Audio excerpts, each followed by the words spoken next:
Good morning, everyone. A very brief welcome to today's event on green growth, building a sustainable future together. We'll be starting promptly at noon, and while we wait for everyone to join, please do take some time to check out our housekeeping rules, which are displayed on screen. If you're experiencing any technical difficulties, please use the chat to let us know so we can try and get this resolved. I'll be back at noon when we will get things going. Thank you.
A very warm welcome to you all. My name is Jessica Langton-Frost, and I'm the Policy Officer at NOWC. It is my pleasure to be chairing today's event on green growth, building a sustainable future together. Firstly, I'd like to quickly run through a few housekeeping announcements, some of which are shown on screen. Do use the Q&A function throughout the event to put questions to our speakers and to upvote any questions you would like answered first by clicking the up arrow next to them. You can also use the chat function to interact with your fellow delegates and share any information or links. If you require any technical support, please do post in the chat. My now colleagues will try their best to help. The closed caption feature can be accessed by all attendees any time during today's event. If you're experiencing technical difficulties, please contact NOUC support via the chat and we will endeavour to rectify the issue. After the event, we'll send the presentation slides used today, the chat, and any other useful information. We will also be inviting your feedback on today's event, so please do look out for the feedback form, which should pop up on your screens following the conclusion of the webinar. NOUC would like to thank its partners, Clear Council's Insurance, CCLA, and Bleshare Illuminations for their extensive support for our online events. With the new government prioritising climate emergency mitigation and promoting local clean energy generation, where do local councils fit into this evolving landscape?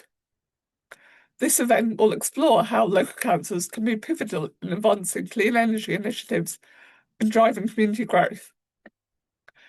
We'll also delve into how locally generating clean, safe energy combats climate change and fosters sustainable development. Attendees will understand how local councils can contribute to clean energy projects and the impact this has on their communities.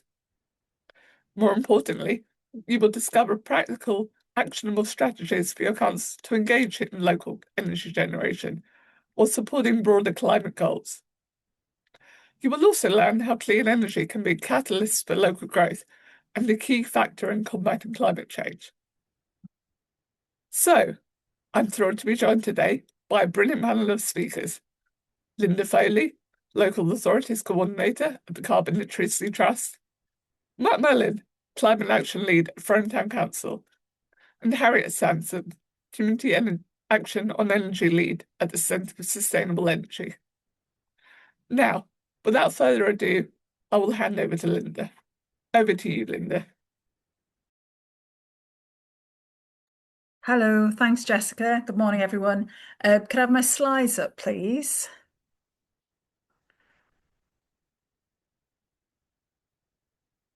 Hi, everyone. So I am going to talk about clean energy and give you some suggestions of places where you can go for that. But today is really about my role, which is supporting councils and local authorities with delivering carbon literacy and why this is going to help you in terms of your clean energy ambitions. So I'm going to talk a little bit about my background, how I came to be working in this area.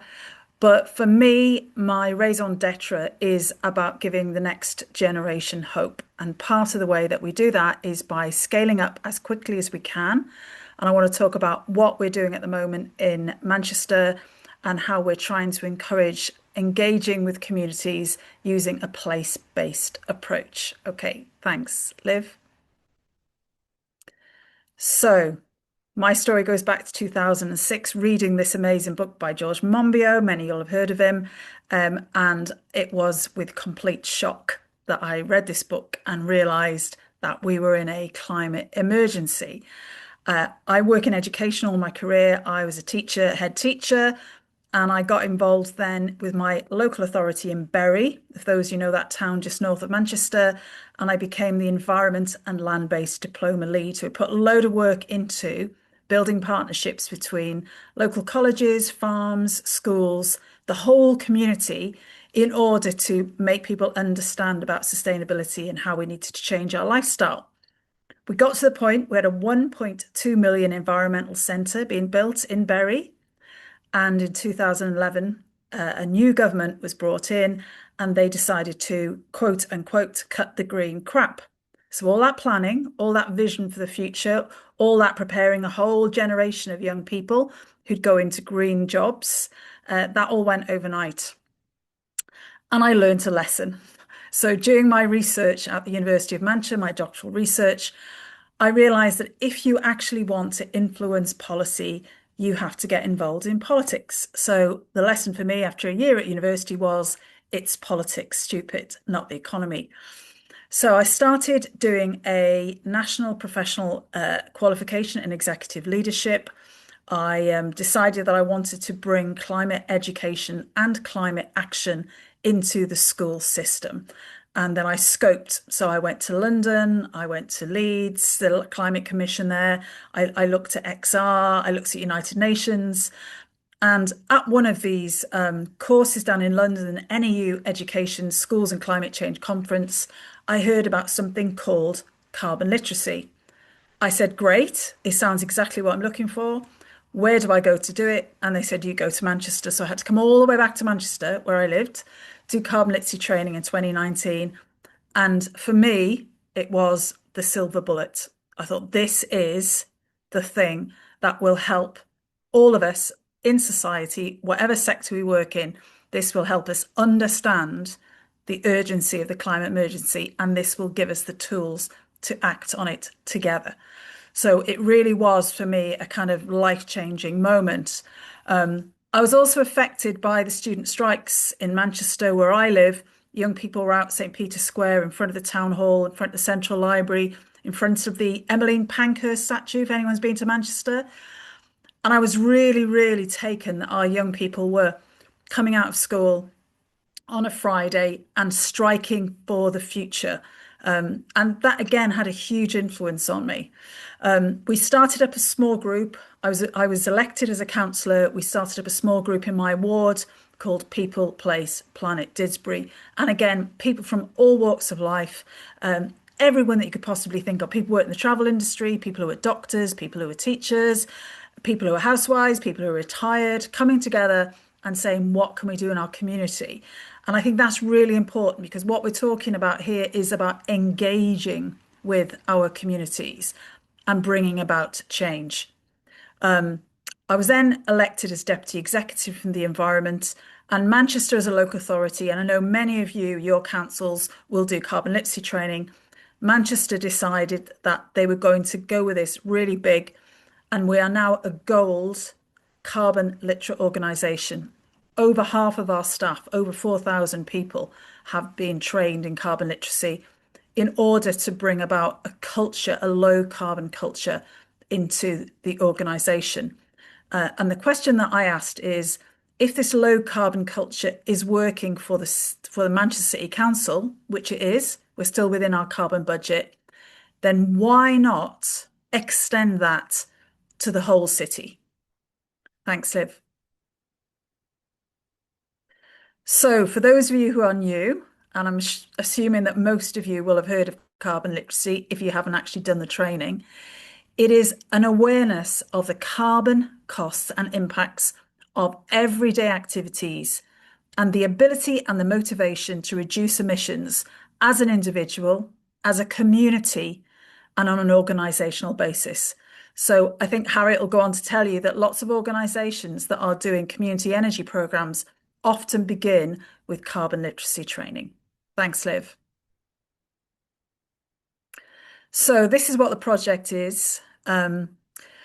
It's about low carbon culture change. It's like that shift, a cultural shift, as it was with the Equality Act in 2010, when suddenly it was okay to be gay, as it was with the ban on smoking in places, the culture shifted overnight.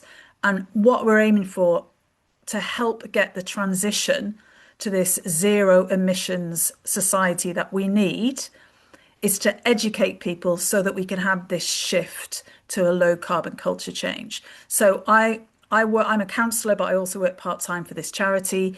And this is the thing I think is really important. The United Nations at COP21 awarded the Carbon Literacy Project as one of the 100 most effective, transformative action programs in the world. And I think that endorsement is really important, because they know that what we do works.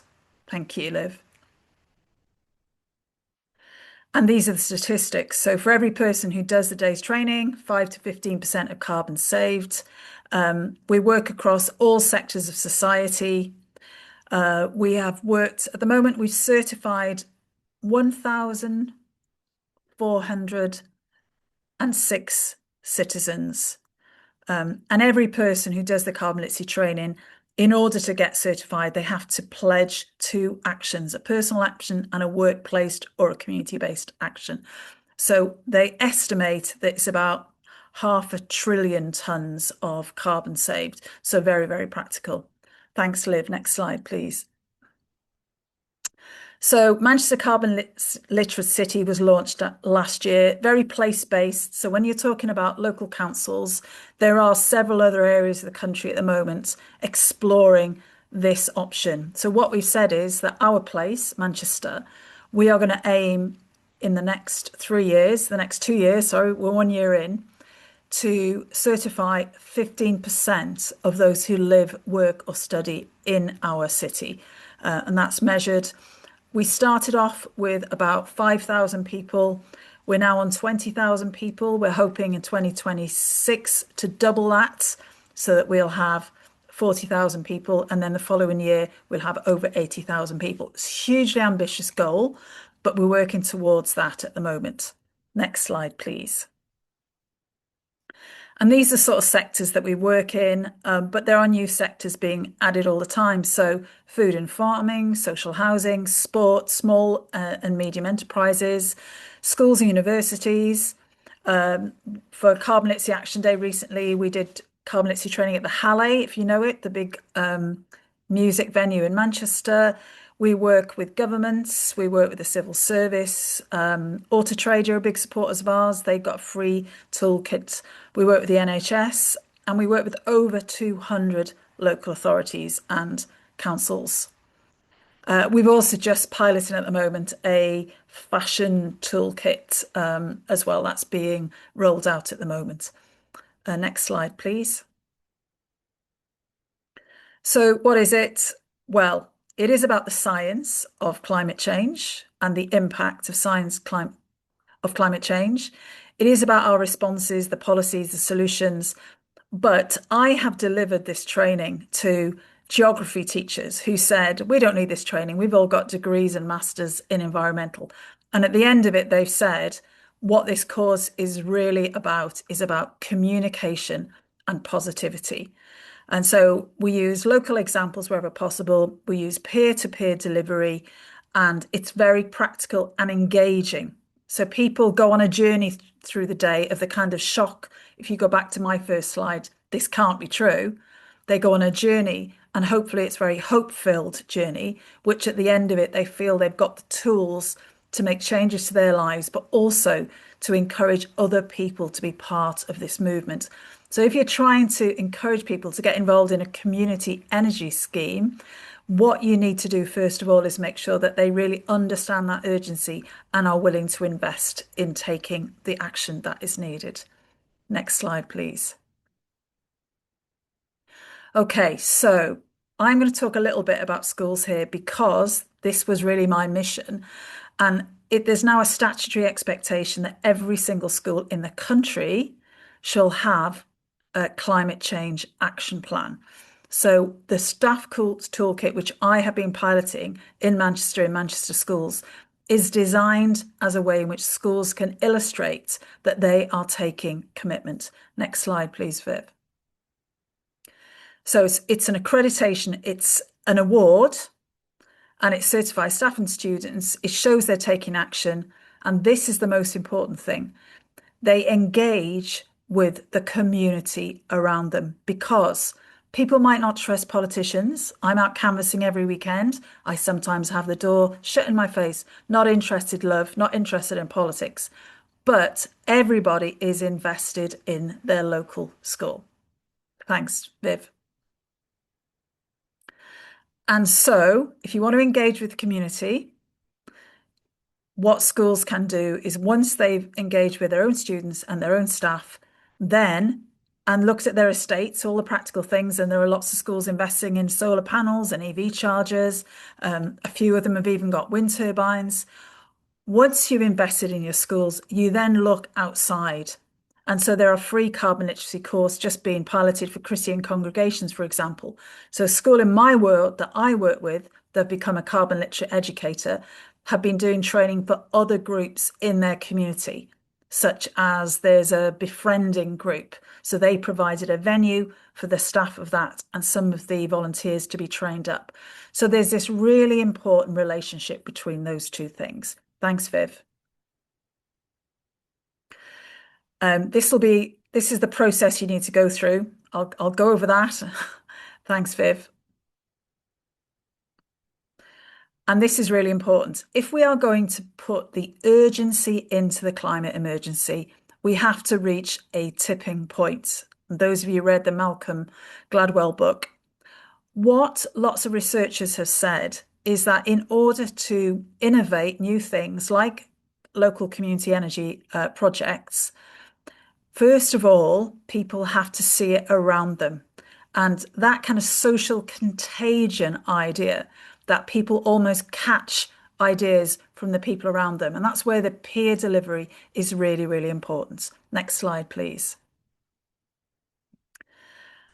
I talked about young people there. I talked about a mission to help prepare them for the future. For me, carbon literacy training is about hope. And hope is not a lottery ticket that you sit on the sofa and clutch. It's an axe that you use to break down doors in emergency.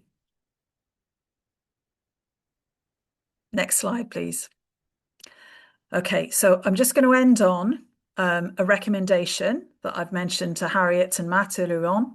There is an absolutely excellent podcast called Carbon Copy that I partner with them, and I've done some work with them over the year. They have just produced a new podcast on community energy, which I would recommend to anyone in the councils who are interested. And they talk about several examples and projects that are being very successful. What they emphasize in all of these examples is the importance of engaging with your community, first of all, and explain to them what they need to do and how they need to work together to prepare for the future. Thank you.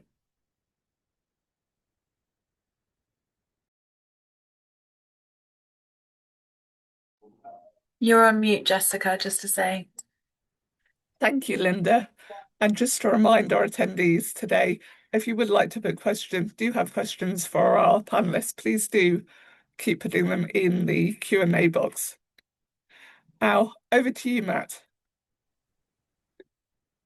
Hi, good afternoon, everyone, and thank you very much for having me.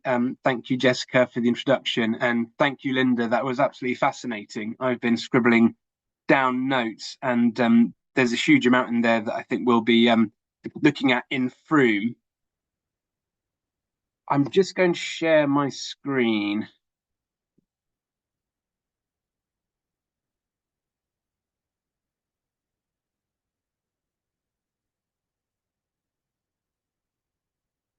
There we go. Is that working?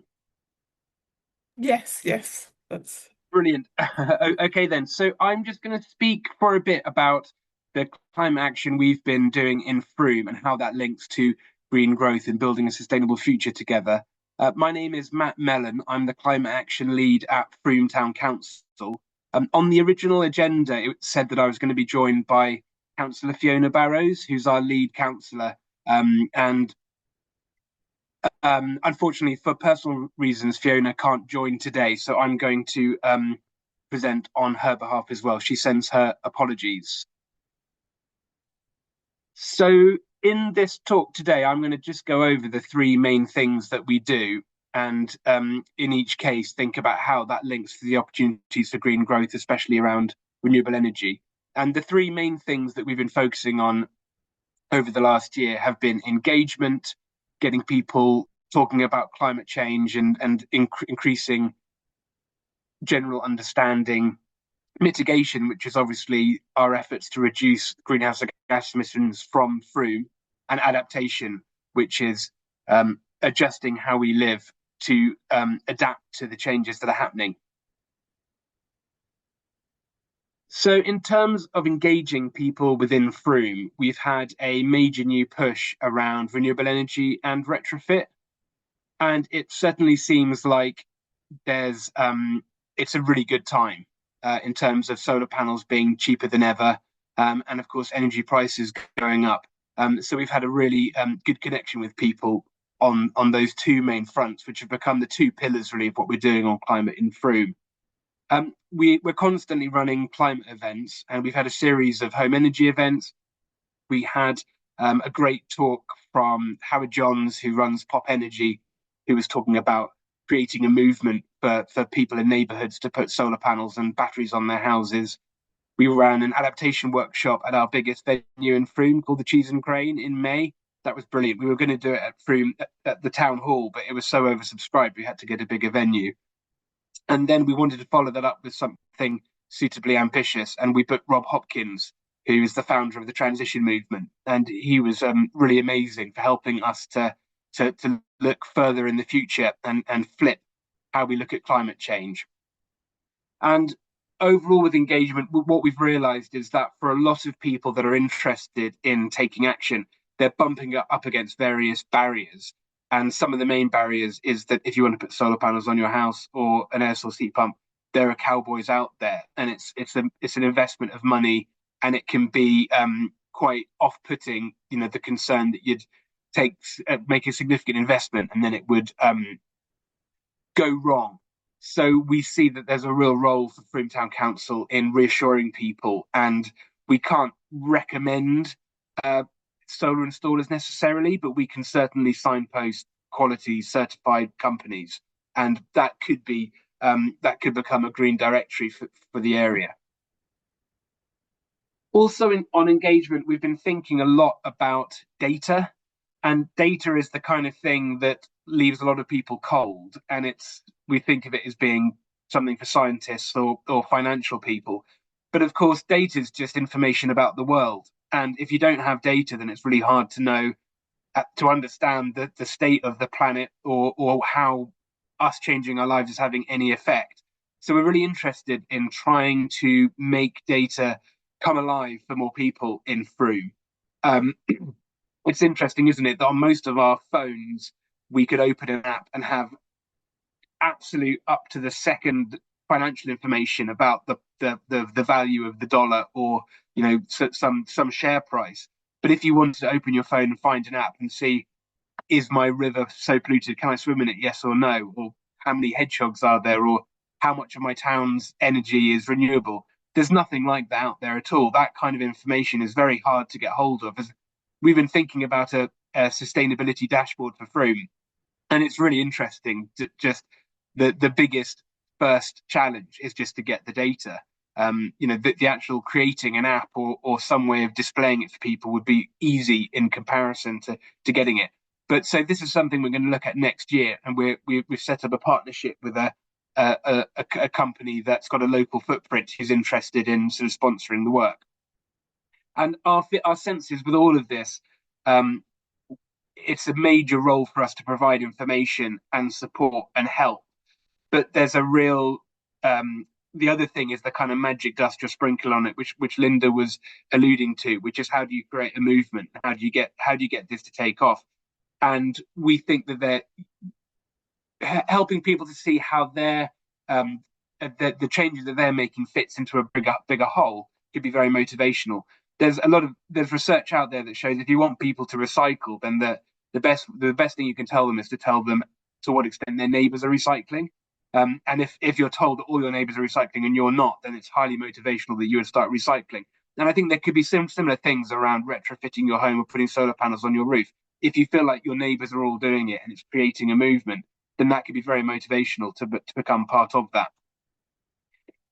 So the second main area of our work at Frome Town Council is mitigation or reducing emissions. And that the two main bits of that are renewable energy and energy efficiency, which I'll talk about now. We've also been working on active travel and materials and reuse, but I'm not going to go into those in this presentation. With renewable energy, we created a brand called Solar and Beyond, and our work's been all under that umbrella. So we've connected with 12,000 households in Frome, and we did that by creating leaflets and it going into the Frome Times. And that had a pretty good uptake, and people getting in touch with us to talk to us about what they could do to assess the solar potential of their roofs and that kind of thing. We divided our target audiences for renewable energy into homes, businesses, and then community energy projects. And we thought we were going to do a lot more with businesses. It's been quite tricky with businesses. There's quite big industrial estates on the edge of Frome with giant roofs. And we were scratching our heads and going, why have more of those roofs not got solar panels on? But what we found is that the businesses in the buildings don't own the buildings. And that we just keep having conversations that don't go anywhere. And we're not giving up on it. But we had a solar for business event, and we had companies turn up. So we're definitely going to keep going. But we're finding we're getting more traction with households. I think for a lot of people out there, it feels like a good time to be doing it. In terms of community energy, we have the Frome Renewable Energy Co-op, and they have been working closely with us, and would love to get a big community energy project for Frome up and running in the next year or two. We'd love to have a wind turbine for Frome, but it's the major obstacle with the sort of the bigger projects is grid connection at the moment, which I'm sure everyone is aware is really quite a barrier. And then we've been talking to Somerset Council about solar canopies for some car parks in Frome. And I mean, personally, this just really energizes me. And I just feel it's such a no-brainer because it's such an efficient use of land.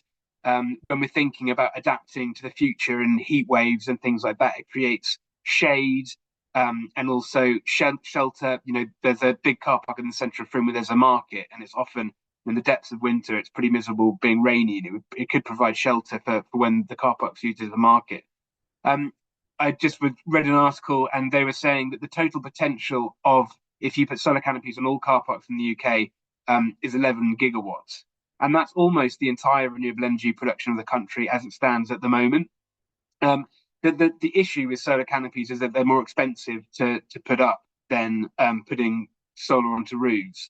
But we're on a mission to try and get a solar canopy for Frome if we can do it. With home energy retrofit, we have a Healthy Homes programme, which is a partnership with Frome Medical Practice. And it's been really interesting that people that are presenting with respiratory issues, and that might be because they have a cold and damp home, can get referred to us. And then we've reached 426 residents with energy advice, which could start as simple as draft proofing through to using appliance differently, and then building up to more like retrofit assessment and support for situation where that's appropriate. But that's been going really well, and we're thinking of doing a green open homes event next year, and finding homes where people have made changes that have really helped from a health and energy efficiency point of view, and then using those as case studies to get other people interested. In terms of climate adaptation, we had a partnership with Somerset Wildlife Trust, and they have an Act to Adapt programme. So we had a adaptation workshop in the Cheese and Grain, which was very well attended. And coming out of that, we're thinking, how does adapting to climate change, how can that help with green growth? And I mean, the big topic really was nature recovery. I mean, a lot of people were talking about how do we plant more trees, flood defence, helping the town become more porous and holding water back and all this kind of thing. And there's obviously a huge amount of work potentially in putting in green infrastructure and getting us ready for climate change. So we can kind of have that to aim for. We'd love to have a reuse centre in Frome, which I know that other places around the country have. And that would also be really good from a green economy point of view. And then we followed the adaptation workshop up with having Rob Hopkins. And I don't know if anyone's read his books, but they're phenomenal books. And his new book is called How to Fall in Love with the Future. And he is just such a blast of positivity. And I feel like often when we're working on climate change, it is all doom and gloom. And we're looking at terrifying scenarios of if we don't get the right policies in place, the planet's going to warm by 3 degrees and civilization's going to end. And that might be true. And I suppose those of us working on the issue need to be aware how important it is that we take action now. But of course, a lot of the things that we can do to respond to climate change can make our towns much more pleasant places to live, whether they're creating shade by planting trees or active travel routes. Switching to clean energy means that more money stays in the town, and community energy can make people better off and overall live healthier and happier lives. So I highly recommend connecting with Rob Hopkins' work, and he's always moving around the country doing workshops. So I highly recommend that. And I think overall, just trying to remind all of us to stay positive and imagine how the world would look if it all works out well, and keep pushing in the right direction. Thank you very much. Thank you, Matt. And if you have any questions for Matt, please do put them in the Q&A box. Now, over to you, Harriet. Thank you. I'm also going to hopefully successfully share my screen. I think maybe, Matt, you need to stop sharing. Great. Thank you.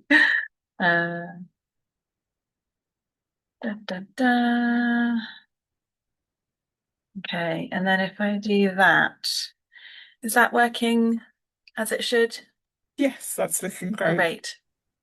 Thank you, Matt, for that wonderful, positive final line. I really love the name of Rob's new book, and just thank you to the both of you for hearing kind of really inspiring, positive, place-based work that's happening.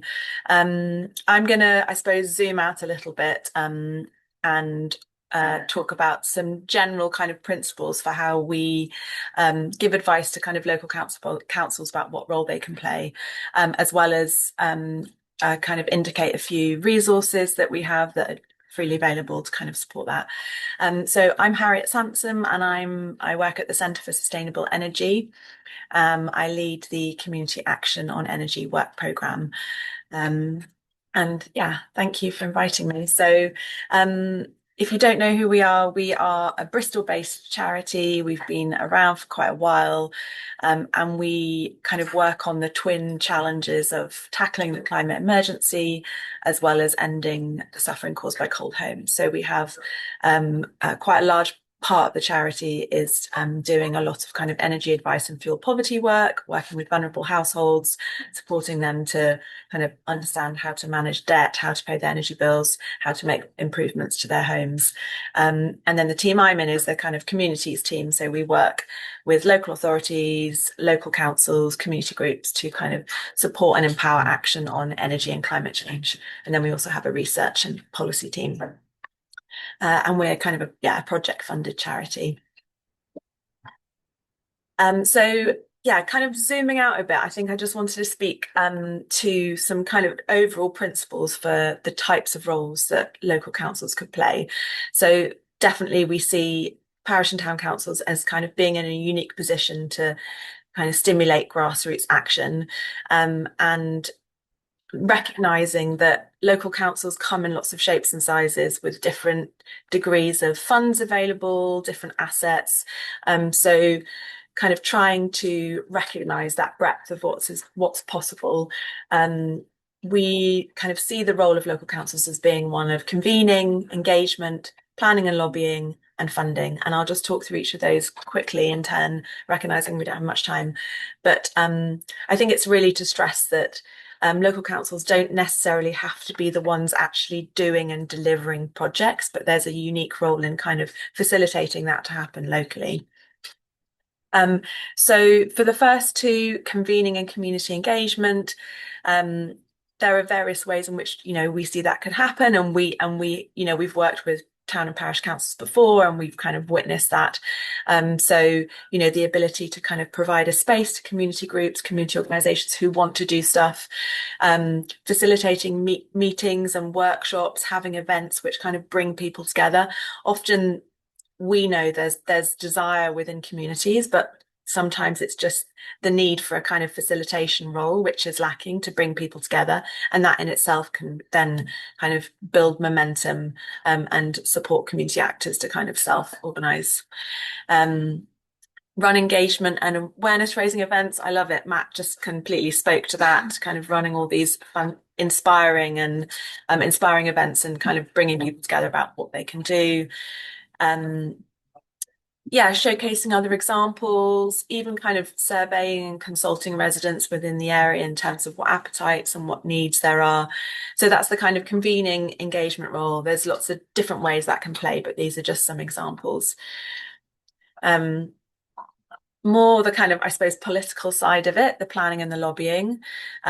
So some councils will have land and buildings, obviously not all, and kind of seeing those as an opportunity both to role model what's possible, but also to kind of take action in terms of community energy opportunities. So it could be that, for example, if you have a neighbourhood plan, you might have sites within your neighbourhood plan which kind of allocate space for renewable energy.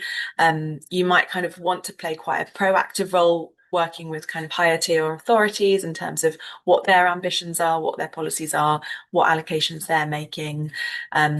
Obviously, there are lots of bills and policies and consultations all the time. It can be, I mean, as an organisation, we find that quite overwhelming, but there's an opportunity there to kind of feed into the development of those. And again, just always promoting good practice up to the higher tier authorities. Sometimes that in itself can be quite powerful, kind of to say, look what is happening elsewhere in the UK, and look what maybe we could be doing in our local area. I'm whizzing through these because I know that we're a bit short on time.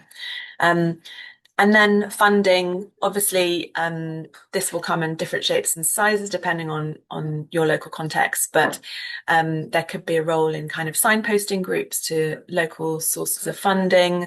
If there's any Section 106 or SIL money, could that be used for kind of community energy sustainability initiatives? There are community energy funds through net zero hubs, and I will speak a bit more to that in a few more slides, but just signposting groups so that they understand what's kind of on offer. If local councils are in a position to actually do something themselves with their own buildings, whether they could access Salix finance, and a few other things. So I think it's just making groups and local kind of actors aware that there are various funds that they could access, but also that local councils themselves could also access. And then I just wanted to briefly speak about some of the kind of support programs that we're involved in that could support local councils to take action, or also they could signpost residents within their areas too. So there's a program called the Energy Learning Network that we're kind of a partner in. We work with the community energy organisations across the different nations, as well as Ashton, and it's been a kind of program of webinars, resources all around kind of taking action on energy locally. And I will send these slides will be shared with everyone, so I don't expect you to type down the URL, but just to say that there are lots of recorded webinars, resources that can be kind of tapped into, that a lot of them have already passed, but it's kind of a wealth of material on a range of topics, and you can kind of see there. So from the very groups who are just starting, so what does community action on energy look like, through to those who are maybe delivering energy advice in their community, who are setting up a renewable energy scheme, how to kind of diversify who is being engaged within community action on energy. So I really recommend looking through those. Tools that we have at CSE that are just freely available. We have our community carbon footprinting tool called Impact, which is kind of just a website where you can go in and you can select your parish or your postcode, and you can have a sense of what is the carbon footprint of your community. There are also other tools like that that are also good. So, but this is one example. Again, I'll put the link in the slides. We have a tool called Solar Wizard, where you can look up individual houses to kind of have a sense of if solar would be feasible for your house. So that's on an individual building basis. Some local authorities have bought data on a more local authority area scale, which is really useful if you're thinking about more of a community scale solar project. That does rely on your local authority having bought the data, but you can look up individual houses. Again, there are other tools like this, but this is the one we've created. A new program that we are kind of in the soft launch stage of at the moment is a program called Community Energy Go. It's a national program of support to support with the development of community renewable schemes. It's It's for all stages of project. So if you're at the very beginning stage, you could definitely access light touch support and guidance. But if you're at a further stage and you actually maybe have a site and a particular project, you can apply to the scheme. And if you're eligible, we can connect you to experts who can actually help you develop your proposal and access community energy funding. At the moment, we are particularly focusing in the southwest. So yeah, if that speaks to who you are, then please do have a look at the website. And then also just a final thing in terms of community buildings. So we have lots of freely available resources on our website for, if you wanted to look at retrofitting a building, if you have a building or community buildings within your area. We have resources to kind of support you on that journey, starting with doing an audit. So we have your own do-it-yourself walk-around audit, which can help you kind of understand what opportunities there are. And we also have a kind of paid-for services if you have quite complex buildings, or say, for example, recently we did what a town council contracted us to do multiple audits in one go, which made it more efficient. So we did 3 audits of community buildings within one council.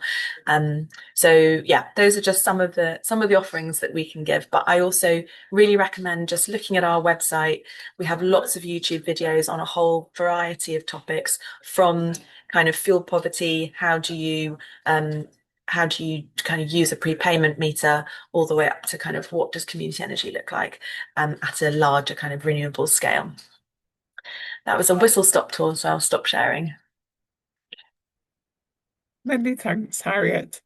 And just another reminder to our attendees, you can still put questions for our panelists in the Q&A box. I'll now start taking some of them, putting them to you here. So the first one is for Linda. Can you tell me how the carbon literacy training fits in with the Climate Ambassador programme?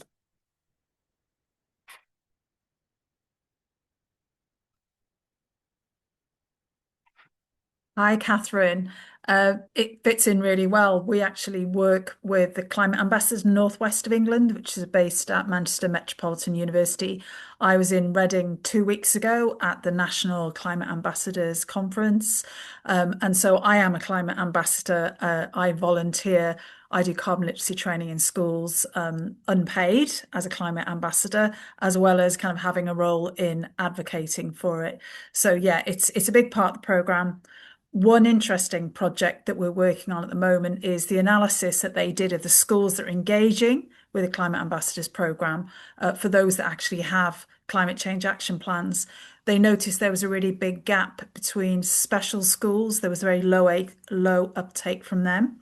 So we're working with a multi-academy trust near Manchester, which has got 6 special schools, and we're creating a carbon literacy training for special schools in particular. So it'll be very inclusive and adaptable depending on the needs of the students there. So yes, we are delivering that.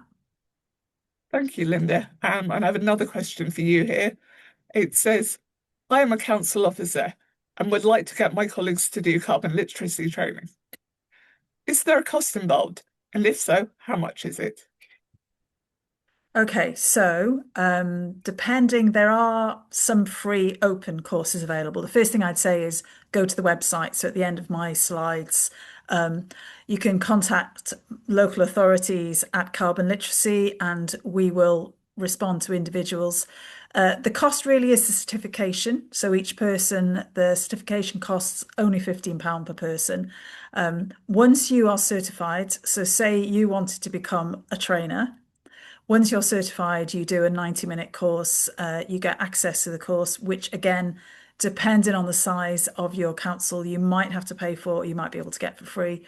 So the answer is it depends, really. There is a lot of free courses out there. I mentioned earlier on, there is a free course that's now being developed for Christian congregations. The staff toolkit at the moment is free for schools that I help to pilot. So it depends is the answer. But there are a lot of open courses out there if you go on our website as well. Thank you, Linda. And just to clarify, is the cost for certification £15? 15. 1.5, Yeah. yes. So per person, obviously.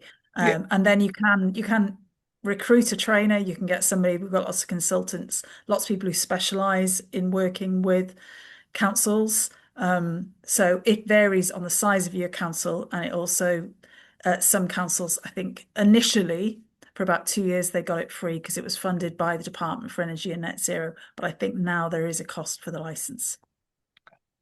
Thank you. Matt, I've got a question for you here.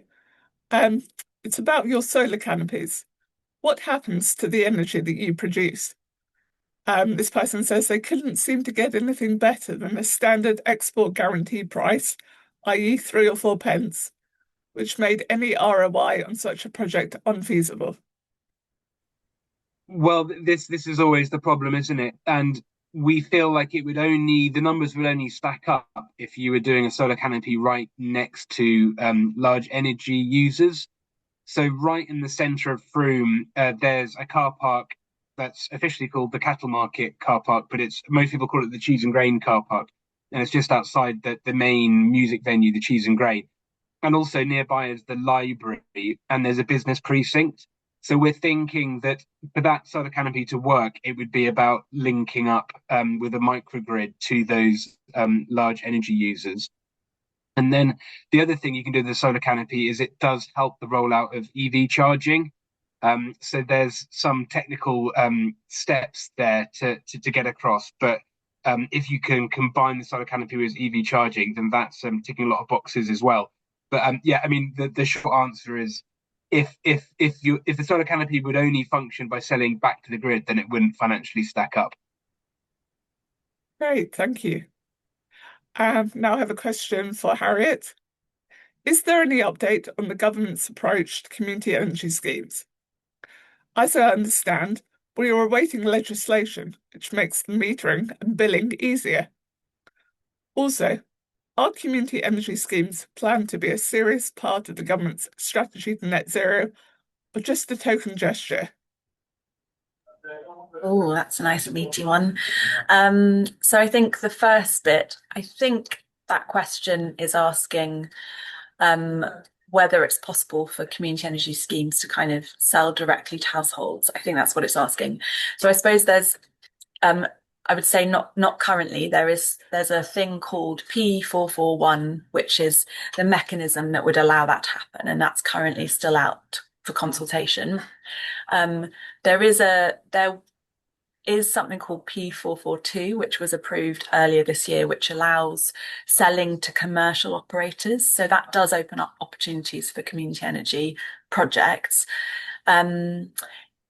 There was a brilliant, we have a kind of community energy network in our area called Wessex, and they had an event this week all about it. And there's a recording of the session. So if I could share that, if anyone is particularly interested in this kind of technical detail, which does shape the kind of opportunities for community energy schemes. And that will go into the detail of all of this kind of policy changes. So I will share that.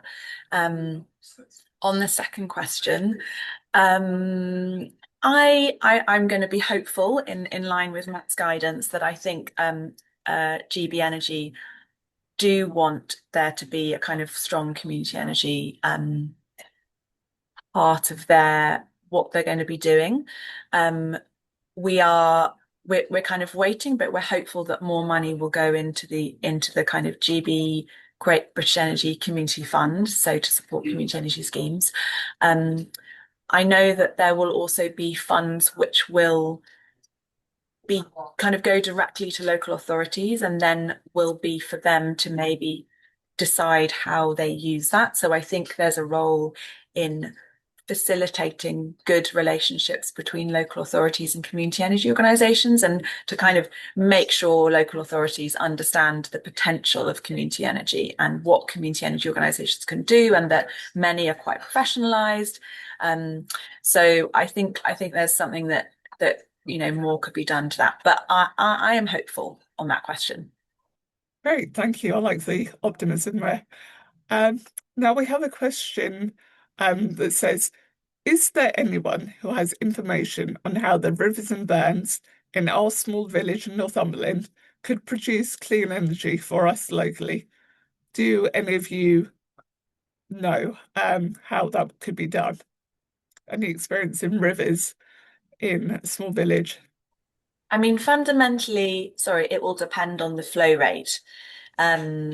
We have we again many years ago, about a decade ago, we produced a whole suite of resources for community groups who kind of have ideas like that to be able to do a very early stage sense check. Again, that's something that I can share. I can dig out the one that was specifically in relation to hydro, but it all depends on both the drop of the water as well as the speed at which it goes as to whether it's kind of viable. But yeah, so it kind of is context specific.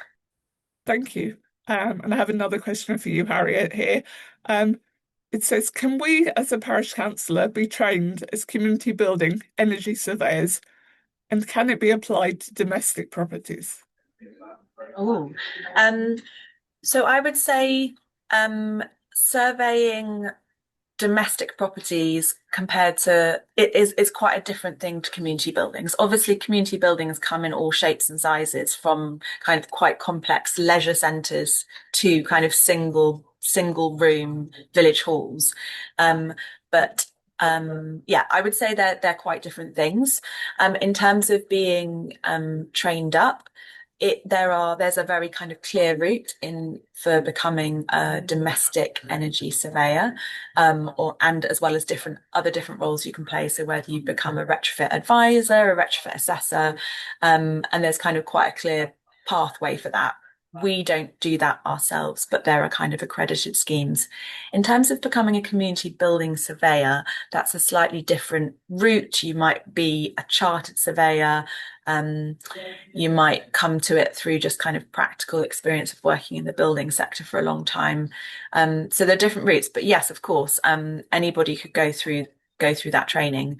And as I said before, we have kind of do it yourself walk around audits that you can use. And then I would say, once you've done that, if there are more detailed ideas that you have, say, for example, if you wanted to explore changing your heating system in your community building, you might then need to get a heating engineer in to look at this kind of specification of that. So there are kind of different scales of detail depending on what you want to be looking at changing. Thank you. Just a reminder to people, you can still put in questions into our Q&A box. We just still do have a bit more time for questions. I can, however, see a couple in our chat. The first one says, we have 3 community centres being built in the next few years. The first starts soon, and I want to find out if they can get solar panels included from the start.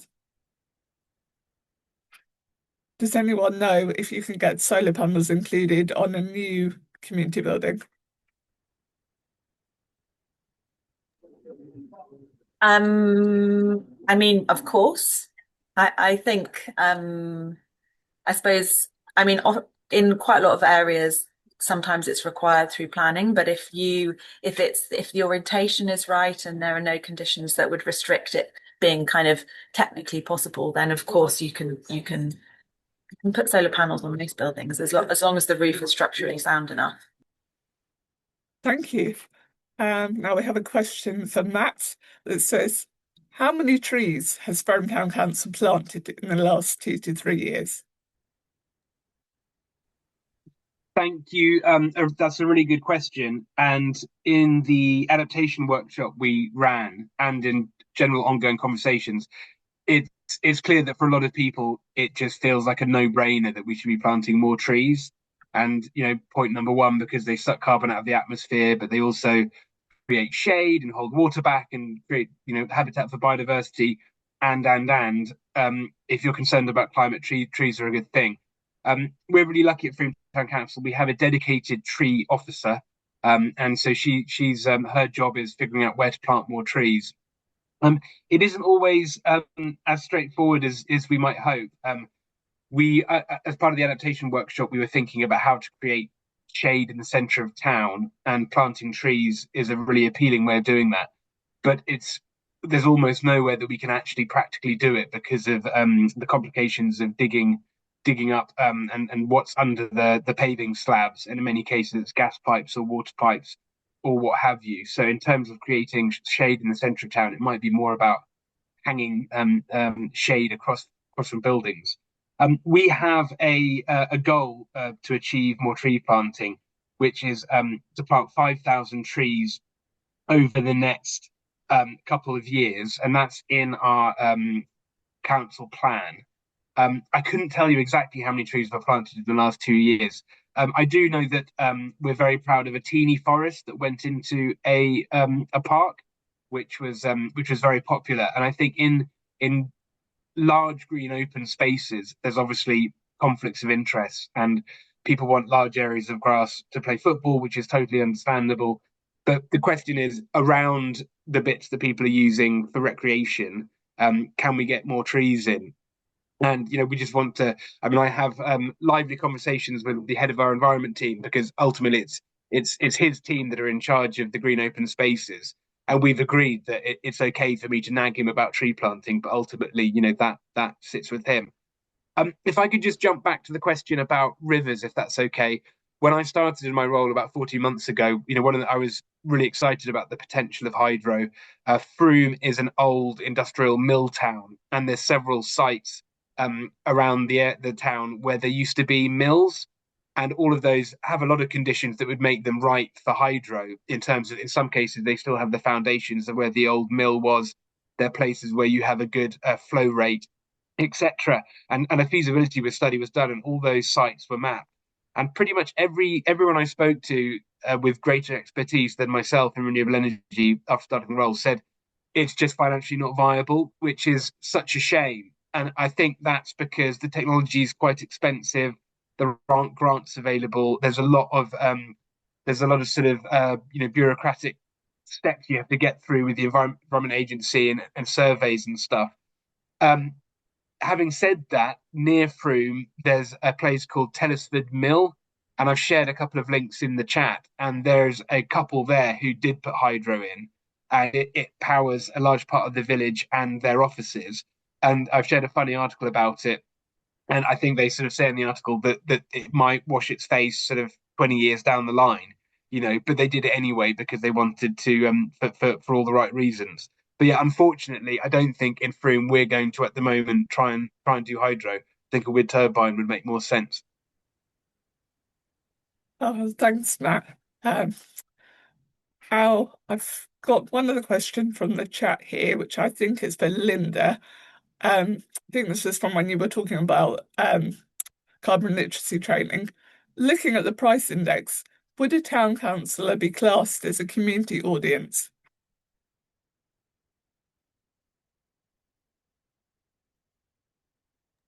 Sorry about that. Probably yes. So it depends. If you're training officers, then you need to be using the town and borough council's toolkit. But anybody can access training. I mean, I've done training as a teacher, as a small business, communities training, staff training. You can get, when I became an elected member, there's training for that. So there's different types of training, and because the context is always different, even if it's the same toolkit in a different school, it will be contextualized with examples from that particular place. And it's partly about the networking and the sharing and the building a sense of community. Matt used the word mission earlier on. It is about creating that sense of mission with the group, whether it's the councillors, whether it's a community group. So the answer is it depends. Again, sorry. That's okay. That's a helpful answer. Now I have a question which I suspect I can put to all of you, which says, are there any good hooks to the general population to green energy to start a conversation? So are there any hooks you can use to start a conversation with your local population about green energy?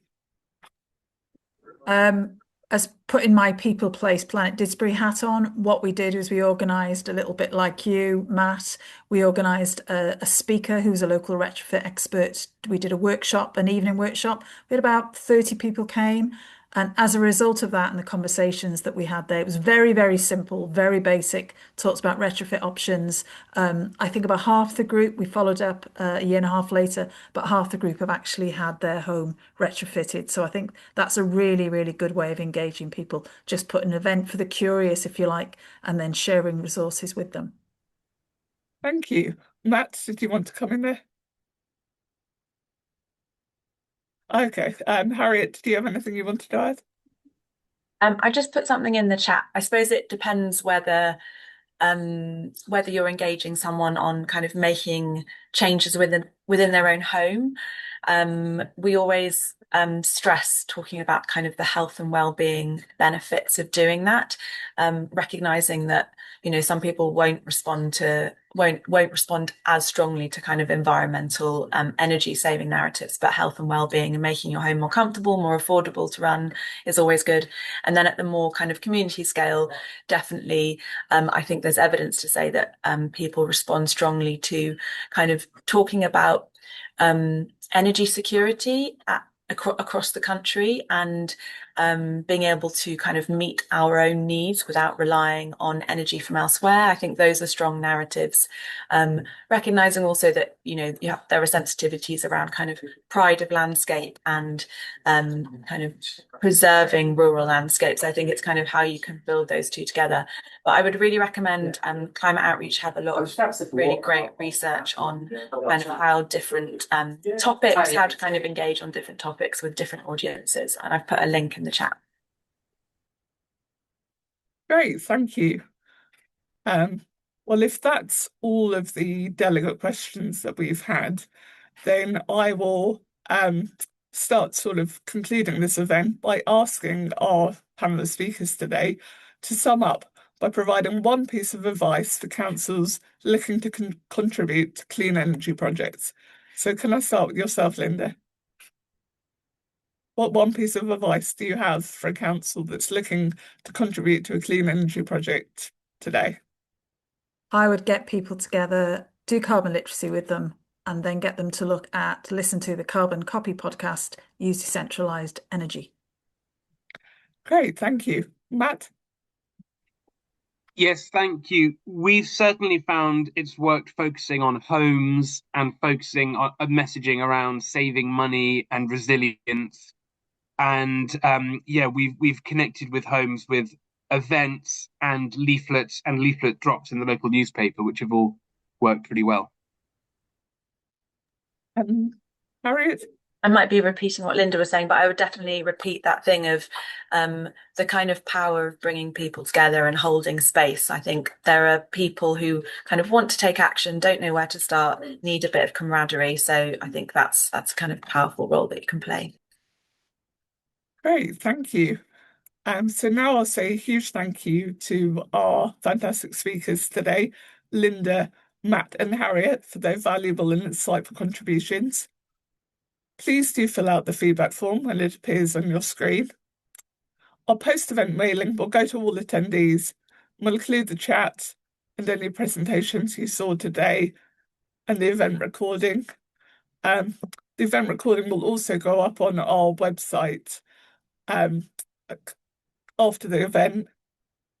And now I'd like to say a huge thank you again to its partners for today's online event, Clear Councils Insurance, CCLA, and Bless Your Illuminations. And don't forget to check out our brilliant online events programme for events coming up through the winter. Thank you for joining us today. Goodbye.